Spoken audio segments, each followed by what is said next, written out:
Post office GDS ग्रामीण डाक सेवक भरती 2025 महाराष्ट्र। नमस्कार विद्यार्थी मित्रांनो, तुमच्यासाठी अतिशय आनंदाची बातमी घेऊन आला। येणाऱ्या दिवसामध्ये पोस्ट ऑफिस जीडीएस ग्रामीण डाक सेवकची नवीन भरती आलेली निघत आणि या संदर्भात जे अपडेट सुद्धा आला आहे आणि ते अपडेट सुद्धा मी तुम्हाला या व्हिडिओच्या माध्यमातून दाखवणार आहे। आणि त्याचबरोबर जे विद्यार्थी मित्रांनो, पोस्ट ऑफिस जीडीएस ग्रामीण डाक सेवक भरतीमध्ये शिक्षण फक्त 10वी पास लागते। महाराष्ट्रातील आपण कोणत्याही जिल्ह्यातले असाल तर मुला-मुलींना फॉर्म भरता येणार आहे पोस्ट ऑफिस जीडीएस ग्रामीण डाक सेवक भरतीमध्ये। आणि आपलं जर यामध्ये सिलेक्शन झालं तर पगार सुद्धा 10,000 ते 24,000 पर्यंत, 12,000 ते 29,000 पर्यंत यामध्ये आपल्याला जे ब्रांच पोस्ट मास्टरचं पद आहे, त्याचबरोबर असिस्टंट ब्रांच पोस्ट मास्टरचं पद आहे, त्याचबरोबर डाक सेवकचं पद आहे, ह्या काही पदामध्ये आपल्याला पगार भेटणार आहे। आणि सिलेक्शन होण्यास जास्त चान्स आहे। मी तुम्हाला असं कोण सांगू राहिलो, पोस्ट ऑफिस जीडीएस ग्रामीण डाक सेवक भरतीमध्ये कोणताही पेपरनी, कोणत्याही ग्राउंडनी, कोणत्याही उंचीची अटनी, कोणत्याही इंटरव्ह्यूनी, कोणत्याही मुलाखतनी तर डायरेक्ट आपलं सिलेक्शन होणार आहे 10वीच्या पर्सेंटेजवर। तर जास्त चान्सेस आहे पोस्ट ऑफिस जीडीएस ग्रामीण डाक सेवक भरतीमध्ये सिलेक्शन होण्याचे। तर या संदर्भात अपडेट आले, त्या अपडेट मी तुम्हाला दाखवणार आहे। आणि पोस्ट ऑफिस जीडीएस ग्रामीण डाक सेवकची भरती कधीपर्यंत निघणार आहे, कोणत्या महिन्यापर्यंत निघणार आहे याबद्दल सुद्धा आपण बोलणार आहे। आजचा व्हिडिओ खूप महत्त्वाचा होणार आहे, व्हिडिओ शेवटपर्यंत बघा आणि व्हिडिओला आताच लाईक करा। नमस्कार विद्यार्थी मित्रांनो, माझी नोकरी कॉर्नर यूट्यूब चॅनलवर मी गोपाल वानखडे तुमचं सर्वांचं सहर्ष स्वागत करतो। तर मित्रांनो, व्हिडिओचा थंबनेल बघून तुमच्या लक्षात आलं असेल की आपला व्हिडिओ कोणत्या टॉपिकवर होणार आहे। व्हिडिओ सुरू करण्याच्या आधी आपल्या यूट्यूब चॅनलला सबस्क्राइब करा, जेणेकरून प्रत्येक भरतीची अपडेट तुमच्यापर्यंत सर्वात आधी पोहोचेल। जास्त करून पोस्ट ऑफिस जीडीएस ग्रामीण डाक सेवक भरतीच्या रिलेटेड जास्त व्हिडिओ आपल्या चॅनलवर अपलोड करत असतो आणि 10वी 12वी पास भरतीच्या रिलेटेड जास्त व्हिडिओ आपल्या चॅनलवर अपलोड करत असतो। व्हिडिओ सुरू करण्याच्या अगोदर सर्वांना एक रिक्वेस्ट आहे, तुम्ही आपला व्हिडिओ कोणत्या जिल्ह्यातून पाहून राहिले हे नक्की कमेंट बॉक्समध्ये सांगा, जेणेकरून मला सुद्धा अंदाज लागणार आहे की आपला व्हिडिओ कोणकोणत्या जिल्ह्यापर्यंत पोहोचू राहिला। पोस्ट ऑफिस जीडीएस ग्रामीण डाक सेवक भरतीमध्ये आपण शिक्षणाचा जर आपण विचार केला तर यामध्ये 10वी पास लागते। महाराष्ट्रातील आपण कोणत्याही जिल्ह्यातले असाल तर मुला-मुलींना फॉर्म भरता येते। वयोमर्यादा जर विचार केला तर 18 ते 42 वर्षापर्यंत वयोमर्यादा पोस्ट ऑफिस जीडीएस ग्रामीण डाक सेवक मध्ये। आणि फीचा जर विचार केला तर तुम्ही जनरल ओबीसी डब्ल्यूएस कॅटेगरीचे असाल तर 100 रुपये फी राहते आणि एससी एसटी कॅटेगरीचे असाल तर 1 रुपया सुद्धा फी लागत नाही। महिला उमेदवार जर कोणत्या कॅटेगरीचे असाल, SC ST OBC WS NT विजो ओपन एसबीसी एसबीसी कोणत्या कॅटेगरीचे असाल तर 1 रुपया सुद्धा फी पोस्ट ऑफिस जीडीएस ग्रामीण डाक सेवक मध्ये आपल्याला भरायला लागत नाही, एक लक्षात ठेवा, ठीक आहे। तर आपण या ठिकाणी पोस्ट ऑफिस जीडीएस ग्रामीण डाक सेवक भरतीबद्दल जे एक अपडेट या ठिकाणी आलेला आहे आणि ते अपडेट मी तुम्हाला स्क्रीनवर या ठिकाणी दाखवून देतो आणि भरती कधीपर्यंत निघणार आहे याबद्दल सुद्धा आपण बोलणार आहे, एक लक्षात ठेवा, ठीक आहे। तर पोस्ट ऑफिस जीडीएस ग्रामीण डाक सेवकचं तुम्हाला अपडेट या ठिकाणी स्क्रीनवर दिसत असेल तर तुम्ही बघू शकता। या ठिकाणी ही इंग्रजीमध्ये पत्र या ठिकाणी आला आहे। डाक भवन संसद मार्ग हे जे या ठिकाणी इथून पत्रक आला आहे। GDS rule thread open transfer cycle October 2025 schedule of activities registration. तर तुम्ही या ठिकाणी बघू शकता। तर हे इंग्रजीमध्ये हे पत्रक आहे। तर ह्या पत्रकाचं काय म्हणणं आहे तर मी तुम्हाला या ठिकाणी वाचून दाखवतो। तर हे पत्र मी तुम्हाला इंग्रजीमधलं जे पत्र आहे हे मराठीमध्ये या ठिकाणी वाचून दाखवतो, तुम्ही बघू शकता या ठिकाणी।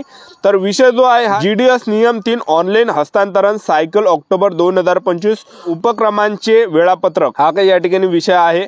तर तुम्ही बघू शकता, सर मॅडम IT 2.0च्या अंमलबजावणीसह मर्यादित हस्तांतरण सुविधा नियम 3 अंतर्गत जीडीएस हस्तांतरणासाठी ऑनलाईन पोर्टल जीडीएस द्वारे अर्ज सादर करण्यासाठी आणि विभागाद्वारे प्रक्रिया करण्यासाठी 21 ऑक्टोबर 2025 पासून खुले केले जाईल।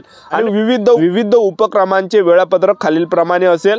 तर तुम्ही या ठिकाणी बघू शकता, एक चार्ट या ठिकाणी दिलेला आहे आणि चार्ट मध्ये जे या ठिकाणी दिला आहे तर पहिले तर आपण या ठिकाणी पाहिलं विभाग युनिट्स नुसार रिक्त पदांचे अद्यतन, तर हे 21 ते 27 ऑक्टोबर 2025 ला होणार आहे। मंडळाद्वारे रिक्त जागा मंजूर ज्या आहे या 28 ते 30 ऑक्टोबर 2025 ला होणार आहे। HRMSM मधील जीडीएस डेटामध्ये हस्तांतरण आणि बदल करू इच्छिणाऱ्या जीडीएस उमेदवारांकडून ऑनलाईन नोंदणी आणि अर्ज सादर करणे जर असेल तर 3 ते 12 नोव्हेंबर 2025 असणार आहे। आणि त्याचबरोबर जे या ठिकाणी जे उमेदवारांनी आधीच सादर केलेल्या अर्जामध्ये एक वेळ सुधारणा पर्याय पसंती बदलापुरती मर्यादित जे आहे हे 13 ते 15 नोव्हेंबर 2025 ला असणार आहे। आणि त्याचबरोबर उमेदवारांनी आधीच सादर केलेल्या अर्जामध्ये एक वेळ सुधारणा पर्याय पसंती बदलण्यापुरती मर्यादा 13 ते 15 नोव्हेंबर 2025 मध्ये। आणि त्याचबरोबर विभागाकडून ऑनलाईन अर्जाची पडताळणी 17 ते 21 नोव्हेंबर 2025 आणि बदल्यांची ऑनलाईन यादी मंजूर या ठिकाणी 26 नोव्हेंबर 2025 पासून आणि रद्द करण्याची विनंती जर असेल तर सादर करणे 27 नोव्हेंबर ते 1 डिसेंबर 2025 पर्यंत आणि विभाग युनिट्सनी अंतिम सवलत आदेश जारी केल्याची तारीख तर हे 3 डिसेंबर पासून असणार आहे आणि GDS मधून मुक्तता मानण्यात आलेली मुक्तता करण्याची अंतिम तारीख हे 15 डिसेंबर 2025 असणार आहे।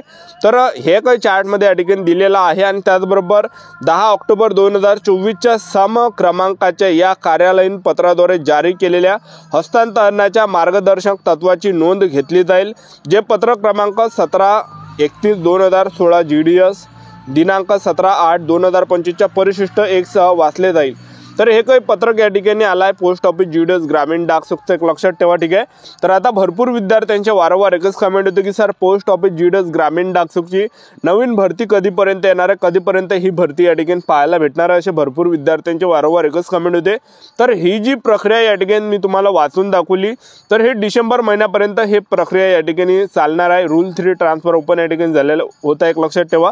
तर आता ही जी प्रक्रिया तर हे डिसेंबर महिन्यापर्यंत चालणार आहे आणि नवीन जी पोस्ट ऑफिस GDS ग्रामीण डाक सुखची नवीन जी वॅकन्सी निघणार आहे, नवीन जी भरती या ठिकाणी निघणार आहे, तर ते जे विद्यार्थी मित्रांनो 2026 मध्ये जानेवारी महिन्यामध्ये आपल्याला ही भरती या ठिकाणी पाहायला भेटणार आहे। तर नवीन जी पोस्ट ऑफिस GDS ग्रामीण डाक सुखची जी भरती आहे हे 2026 मध्ये निघणार आहे आणि जवळपास जानेवारी महिन्याच्या पहिल्या हप्त्यामध्ये ही भरती आपल्याला या ठिकाणी पाहायला भेटणार आहे। तर कन्फर्म ही भरती या ठिकाणी निघत आहे, एक लक्षात ठेवा। आपल्याला संयम या ठिकाणी ठेवायचा आहे। ज्या पण विद्यार्थ्यांचा मागच्या भरतीमध्ये थोड्यानं सिलेक्शन व्हायचं राहिलं असेल तर आपल्याला जे विद्यार्थी मित्रांनो खचून जायचं नाही, एक लक्षात ठेवा। मी सोबत आहे तुमच्या, एक लक्षात ठेवा। वेळोवेळी मी तुम्हाला मार्गदर्शन करणार आहे आणि ज्यावेळेस फॉर्म भरणे त्या ठिकाणी चालू झाले त्यावेळेस सुद्धा मी तुम्हाला मार्गदर्शन करणार आहे की आपल्याला कोणकोणत्या जिल्ह्यामध्ये फॉर्म भरायचा आहे, जेणेकरून आपलं सिलेक्शन झालं पाहिजे, एक लक्षात ठेवा, ठीक आहे। कारण की ह्या वर्षी जर आपण पाहिलं तर आपल्या हातचे जे भरपूर विद्यार्थ्यांचं सिलेक्शन झालं, म्हणजे जवळपास 15 ते 20 प्लस विद्यार्थ्यांचं सिलेक्शन मायावाल्या हातातून ह्या वर्षी झालेलं आहे, एक लक्षात ठेवा। कारण की ज्या पोरांना मी गायडन्स केलं होतं, ज्या विद्यार्थ्यांना गाईड्स दिलं होतं, ज्यांना मी सांगितलं होतं की ह्या जिल्ह्यामध्ये फॉर्म भरा, तर त्या विद्यार्थ्यांचं सिलेक्शन झालेलं आहे। आणि एक विद्यार्थिनी अशी त्यांना मी सांगितलं होतं की तुम्ही चंद्रपूर जिल्ह्यामध्ये फॉर्म भरा, त्यांचं नाव वगैरे मी सांगत नाही त्या मुलीचा, तर तिने चंद्रपूर जिल्ह्यामध्ये फॉर्म भरला होता आणि तिचं सिलेक्शन सुद्धा झालं होतं, पण तिनं ते जॉईन केलं नाही, कारण की नक्षल एरिया त्याला भेटला होता।